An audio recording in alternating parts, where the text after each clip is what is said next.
Hi guys and welcome back to Tarot Page Philippines. So sa video na to po is gagawin natin ang weekly horoscope for September 30 to October 6 para sa mga kaibigan po natin na merong Sun, Moon at Rising sign na Capricorn. So kung bago kayo sa channel, please click the subscribe button, bell notification, and palike na rin po ng ating video.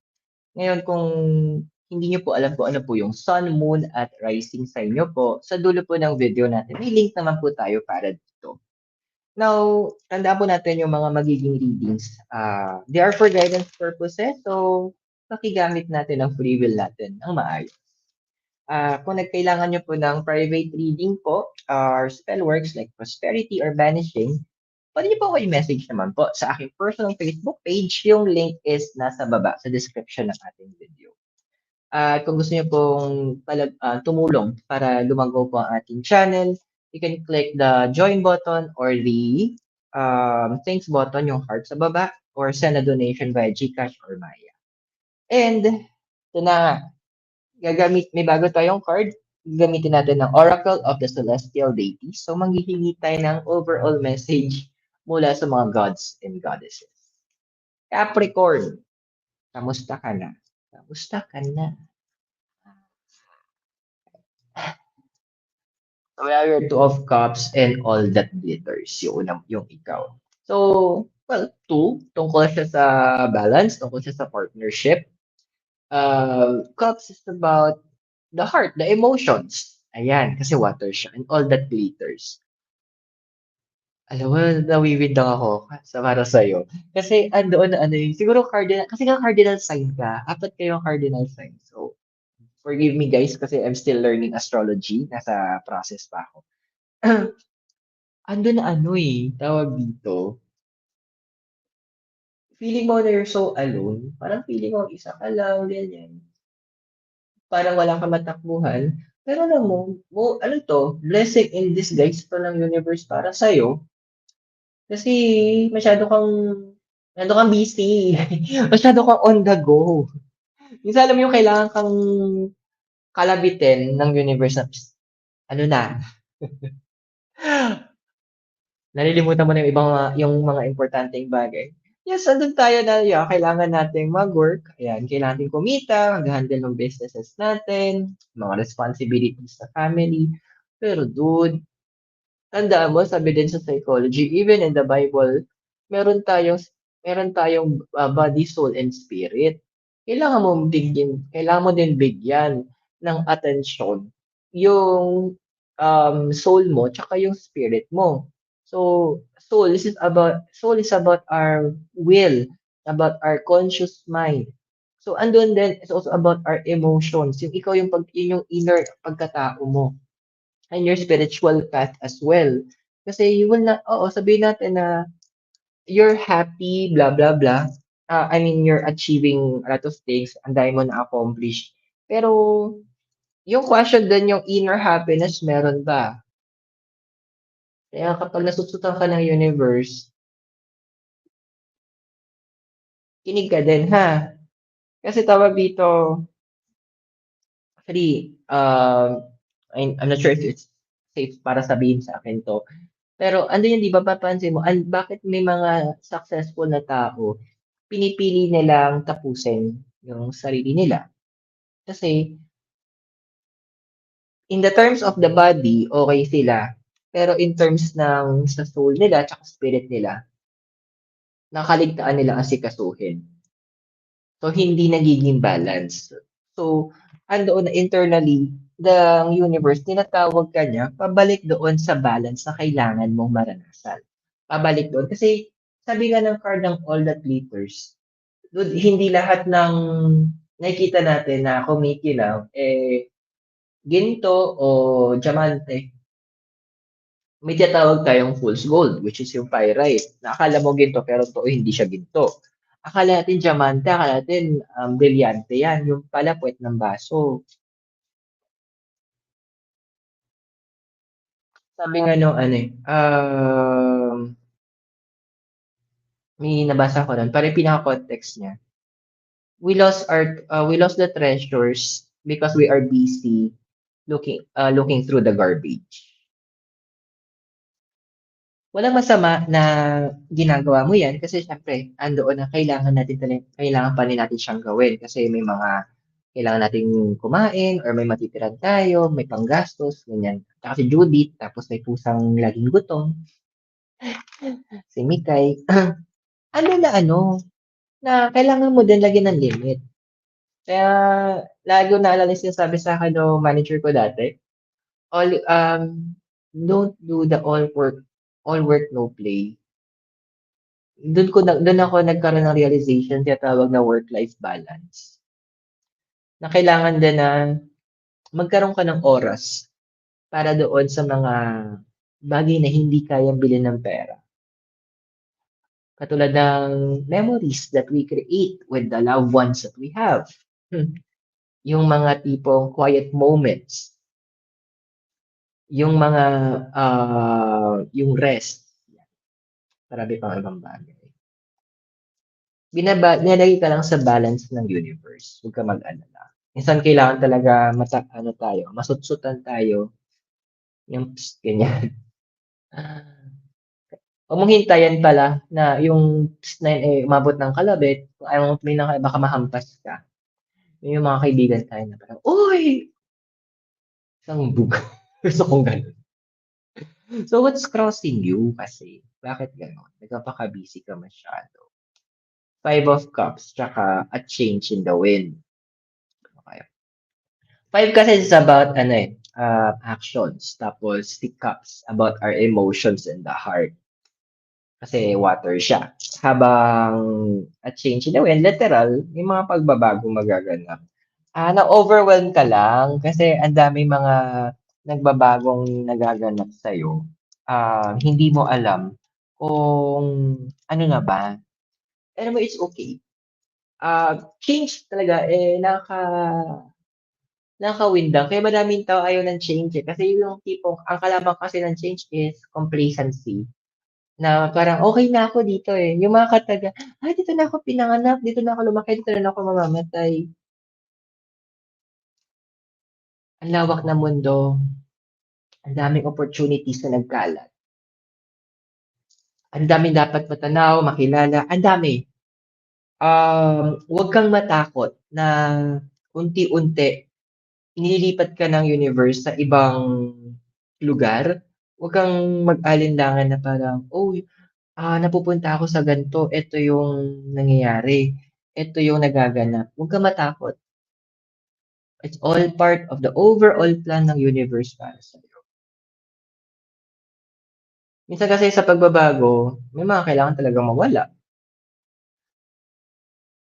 Siguro let's go back in history. 'Di ba parang during sa dati 'pag nakakita sila ng comet, may may masamang mangyayari ganyan, may masamang bad omen daw 'yun.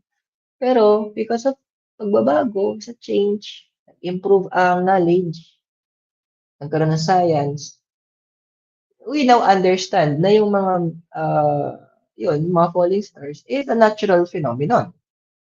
Nawawala na yung mga gano'ng kumbaga, natatanggal sa'tin yung mga gano'ng paniniwala. Yung tinatawag na hiram tayo ng terms sa Theta Healing, yung tinatawag nilang limiting belief. So, natatanggal siya, which is a very good thing. Kasi hindi ka na nalilimit doon sa, hanggang dito lang yung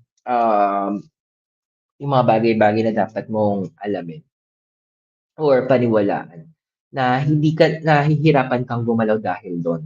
So, the universe will be really expanding you in terms of knowledge, experience, at andun na rin na tatanggalin niya yung mga bagay na na hindi na talaga nakakatulong din sa'yo, na nagba-box sa'yo na, okey hanggang dito lang yung puwede mong apply knowledge na meron ka. So, be ready na lang, for those changes and bukas mo yung tenga mo kapag sumagot sa universe sa'yo, lingon agad ha. One of your what your crown card is yung Hierophant, okay, and building blocks. Now, Hierophant kasi, related 'to kay Taurus. Now, Taurus po is the house of money and resources.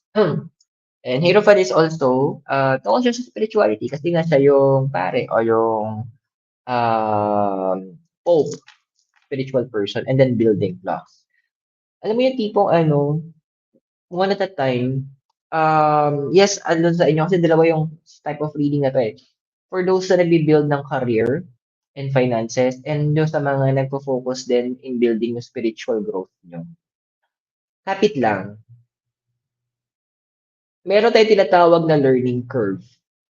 Hindi naman na para sa trabaho o nag-trading ka. Hindi naman pagpasok mo ng sa mga nagtrabaho sa BPO diyan sa call center. Oh, may training ka pero hindi naman pag ibig sabihin pagpasok mo ng floor alam mo na agad. May learning process tayo. Yes, magkakamali tayo along the way. That is normal. Pwede ka matisod, pwede kang maplakda, masugatan. That's normal. Ang hindi normal, eh mauulit yun sa'yo. Yung tipo, nadapa ka na nga dito, ay, gusto mo pa madapa ulit doon. Ay, dude, wag ka earn. That's not correct. Learn how to live, learn to understand the lessons. Then, kumbaga, ito no, pinakita na nga sa'yo na hindi ito, gawin mo pa rin. Ay, very wrong yun, kapatid, ha? Hindi po tayo ganoon, hindi po tayo ganere, ha? Kasi dito pinapakita din ng card sa'yo, binibuild ka. And during the process of building, ando na minsan nakita kayo ng gumagawang bahay. Oo, may mga moments na pwede tayong masalubsob sa kahoy, maanuhan ng dumi, mapako, masugatan. Parte yun. Pero, huwag mong hayaan na yun yung parang pumigil sa'yo.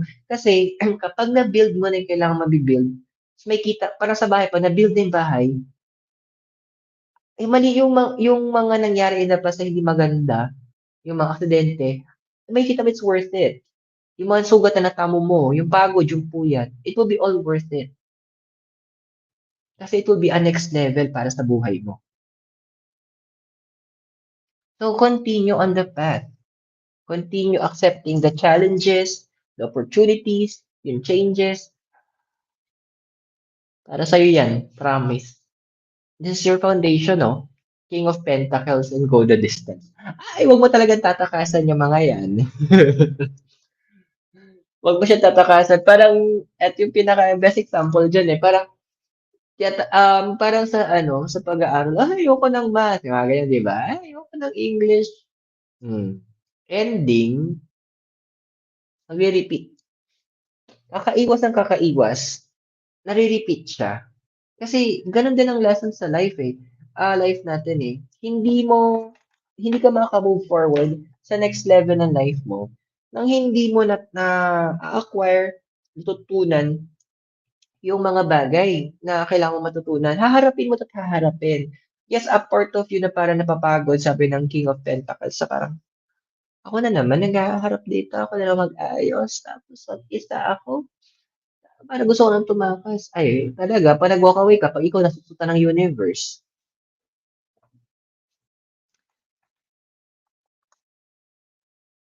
Capricorn, in time, makaka-move out ka dito. And paano mo siya gagawin? Instead na paulit-ulit mong tinatanong yung universe, kung ano yung solusyon, baguhin natin yung pagtanong natin. Tanongin mo ngayon this time, universe, ano ba yung lesson na kailangan ko matutunan para makagraduate ako dito? Di ba para pa nag-repeater isang tao sa pag-aaral? Kasi meron siyang hindi natutunan. At para makalabas siya doon sa level na yun, makaalpas siya doon, kailangan niya matutunan at may pasa yun. Ganon din ang gustong iparating sa'yo ng universe. Your past. So, meron tayo dito Ace of Pentacles and exchanging gifts.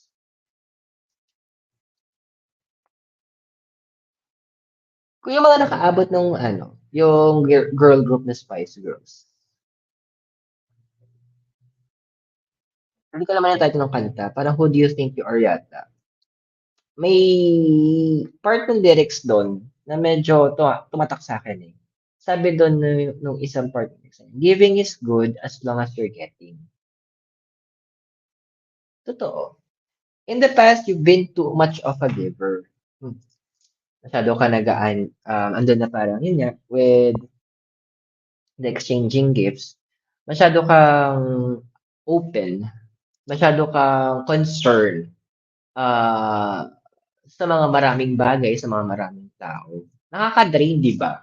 Tapos with your kung ano man yung situation mo ngayon, parang, "Paano ko ngayon? Sino-sino? Nasaan na ba sila?" Especially magandang tanong, nasaan yung mga pinautang ko na nung sila'y nangangailangan, wala akong problema na nagpahiram. Ngayon, nagka-amnesia na yata, ayan, Alzheimer's ata ang mga kuya't ate niyo. Ay naku, lesson learned na tayo dito ha. Hindi sa lahat ng pagkakataon kailangan giver tayo. Kaya siguro sinasabi nga nila 'tong retrograde ng Pluto na 'to sa cardinal signs na, which is kasama ka. Ito yung tinatawag na villain era mo, isa ka din. Na kasi ang dami mong babaguhin, not to mention na andiyan na nakikinig ka na sa sinasabi ng universe sa'yo, sa guidance na binibigay sa'yo, then natutunan mo na papaano umiwas, mag-no, tumanggi.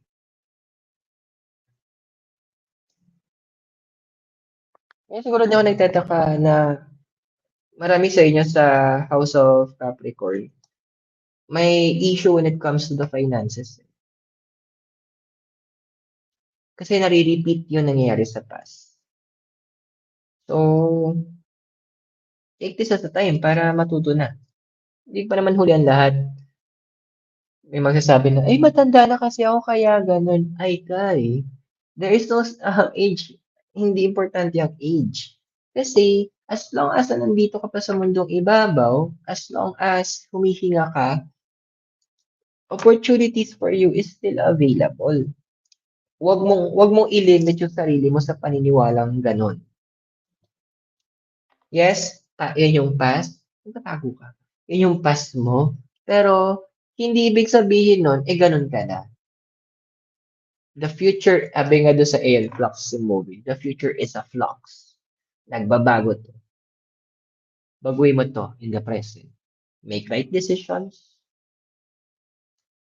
using yung wisdom na bigay ng universe sa'yo at sa experiences mo, then you will alter your future. Which is, just a possible future na ikaw. We have here the card of the moon and no place like home. Well, moon kasi is about Cancer. Connected siya kay zodiac sign ng Cancer, which is all the house of family. Alam mo, madami sa inyo eh. Go back sa basic, Capricorn. Go back kayo sa basic kasi andoon na i-reconnect kayo doon sa families nyo. Iba sa inyo magkakaroon ng mga decision na mag-stay pa ba ako dito? Kasi toxic na eh. Hindi ko na kaya. Kaya ko mabigyan sila ng opportunity para magbago? Kaya ko ba sila tulungan na magbago? Yun yung mga magiging katanungan mo eh. Or kailangan ko na lumayo kasi nade-drain na ako, natutuyot na ako, napapagod na ako. At kailangan ko na mabigyan at marami na akong oras na ginugol para sa kanila na puwede ko sanang ginugol sa sarili ko para naiangat ko agad yung sarili ko. This is the time. So, andun yung point na gagawa ng opportunity sa universe na ma-reconnect ka sa kanila.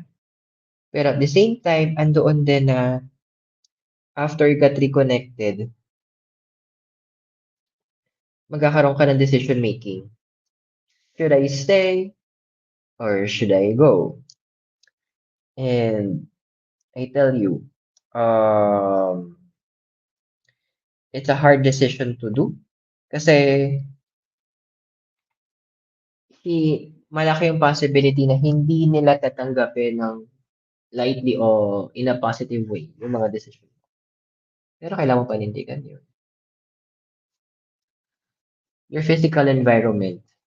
We have here the card of the lovers and peace. Now, this is connected sa si lovers kasi, connected to sa zodiac sign na Gemini.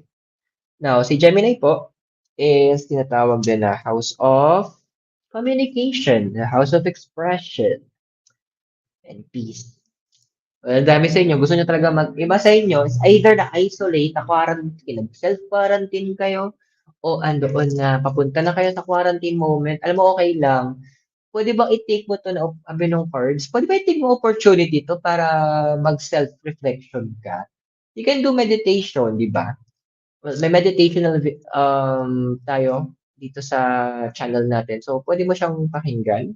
Yan, guided meditation 'yon, 5 minutes. Alam mo, tulungan ito yung moment na tutulungan mo yung sarili mo. 'Di ba sabi nga dun sa Kung Fu Panda, inner peace, inner peace. Ano yung point na kailangan mo ng bigyan ng moments na maisaayos mo naman yung sarili mo. Maasikaso mo naman yung sarili mo. Alam mo yung tipong parang ganito, sorry sa example na naisip ko, parang ang ayos-ayos ng anak pero yung magulang hindi maayos. Take care of yourself as well. Hindi masama na parang gano'n hindi naman masama inaasikaso mo yung anak mo kasi responsibility mo yon. Pero andun din, may secondary responsibility ka na bigyang ayos mo din yung sarili mo. Kumakain ka ba na maayos? Naarawan ka ba ng matiwasay? Nakahinga ka ba ng maayos? Kamusta yung bahay mo? Kamusta yung kwartong tinutuluyan mo? Maayos ba? Malinis ba?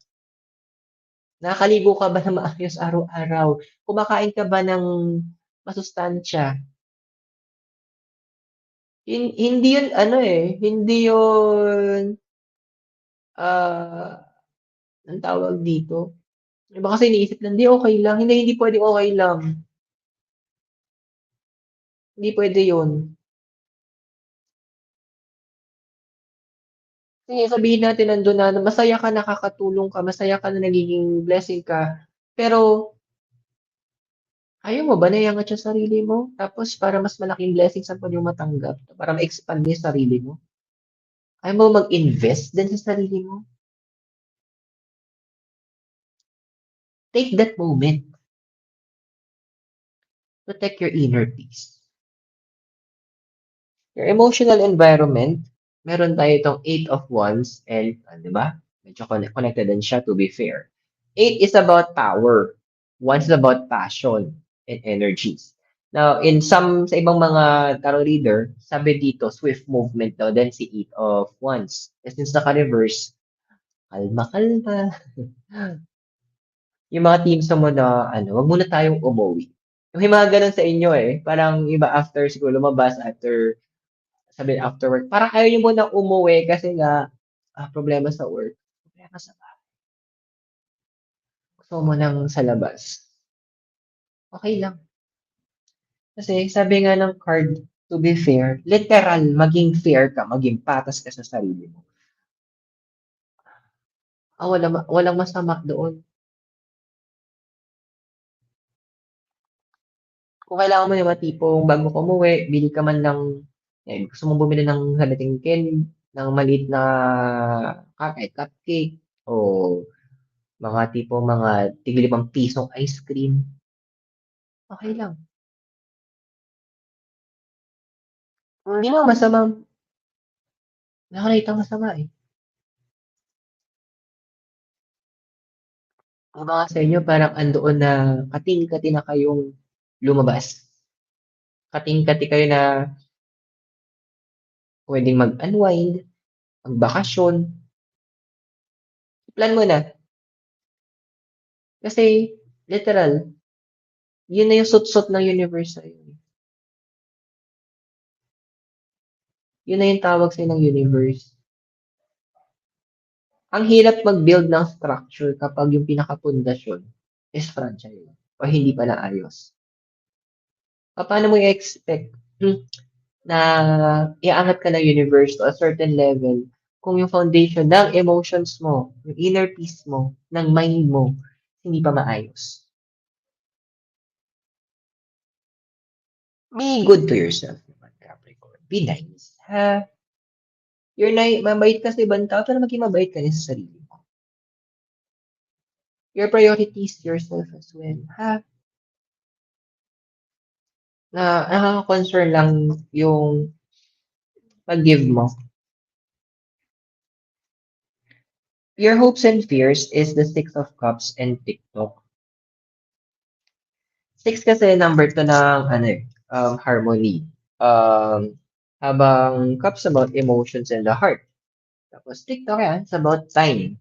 So, ito na yung universe, gusto magpaalala din sa'yo eh, na guys, gusto niya sabihin na, ano, pwedeng mag-moment ka din. Pwede rin naman na bigyan mo ng chance yung sarili mo na in harmony ka with yourself. Kasi andito yung point na pinapaalala sa'yo ng cards na yung isa sa mga hopes mo, parang gusto ko na maging happy eh.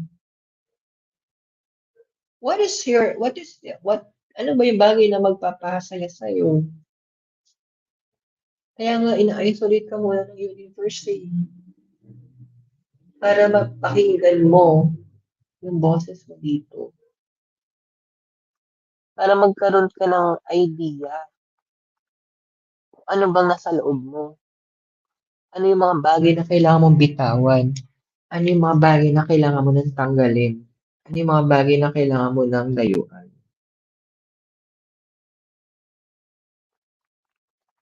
Huwag mong pahirapan yung sarili mo, ha? Nako-concern lang din ako based sa mga cards. Kasi the card of the TikTok, tas parang minamadali mo, kailangan ganito kasi kailangan maayos yung ganyan. Wait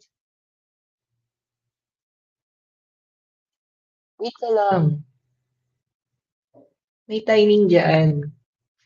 Paalala, hindi nauubos sa mga problema sa paligid natin. Ang responsibilidad hindi nawawala. Ang trabaho lagi nandyan yan. Pero yung priority mo, ayusin mo din. Ha? Okay, let's check. Ano ba yung possible future mo? So, meron tayong Two of Pentacles and Here and Now. Alam mo, hindi ako magtataka na na in a way, magiging selfish ka. Now, bago ka ayoko, hindi naman ako magiging masama. No, no, no. Hindi lahat ng selfish masama. May tinatawag ako na good selfish. Ito yung self-prioritization. Ito yung mga tipong, oh shoot, kailangan ko ng makeover. Or, yung mga tipong bibili ka na ng damit para sa sarili mo. Bibili ka ng mga ng bagay na magbibigay ng dagdag na kasiyahan sa'yo. Pwede, sabihin natin, ay, gusto ko na skincare, eme-eme. Why not go? Yun yung makakatulong para mas ma-boost mo yung confidence mo na tutulong para protektahan yung inner peace mo. Bakit hindi, di ba? Wala ang masama dun. As long as wala ka naman tinatapakan tao, wala ka nilabag na batas, there's nothing to be scared of. Kung doon ka na tinatawag ng universe, doon ka niya sinusutsutan papunta na mag-practice ka ng good selfish. Bakit hindi?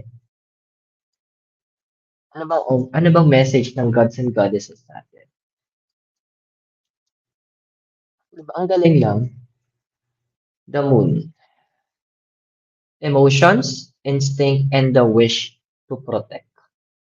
Napaka self-explanatory ng message ng card of the moon sa'yo.